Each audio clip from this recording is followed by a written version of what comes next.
mga super mom, naka-half cook na ang ating carrots at patatas. Naglagay ako ngayon ng full cream or fresh milk. Optional. Kung maglalagay, okay. Kung hindi, okay. And ilalagay ko na rin ang Chili Bell na green at pula. Ayan, pakuluin lang natin para hindi mapanis ang ating kaldereta kasi naglagay tayo ng full cream na gatas. Ayan, optional lang din yan. Kahapon di ako naglagay, pero masarap naman. Ayan. Ito aking sariling version ng kaldereta kasi kanya-kanya naman tayong paghanda, paglagay ng mga ricado, pero syempre, isa lang naman ang style ng pagluluto. Yung procedure ng pagluluto. Magkaiba-iba lang tayo sa mga ingredients na nilalagay natin. Pero hindi ko na halo ng hindi ko na maintain sa paghalo-halo. Tingnan niyo guys. Dumikit na sa ilalim. Pero nahabol ko naman, hindi naman siya lagay mga tubig kalahati. Hindi naman siya sunog. Sayang kasi pag nasunog.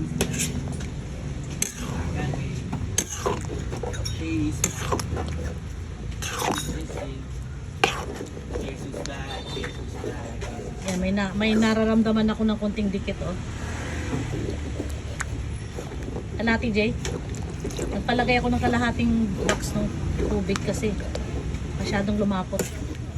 Pero ang timpla guys, okay na, goods na. Sobrang bango, super bango. So isang matinding kulo na to guys. I-off na natin. Yung talagang galit na galit sa kulo. Ano bang Jay?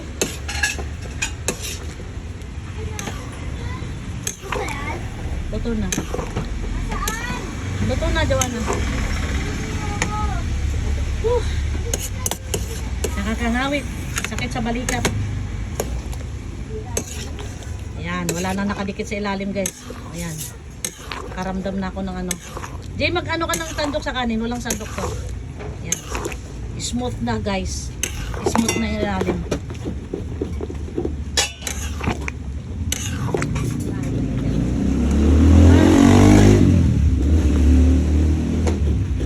Bisa mo na mawagin ako ano.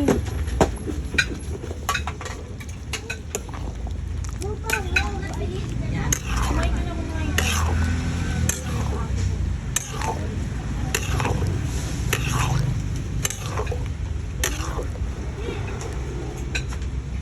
Ay, nangawit na ako. Ang ganda ng pagkasain guys, oh. Tansyado ang tubig.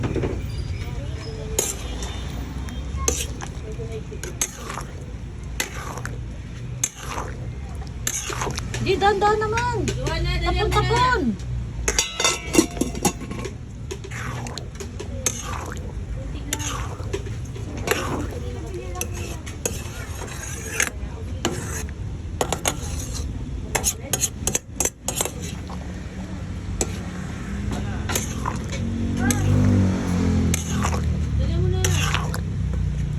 So, ayan na guys.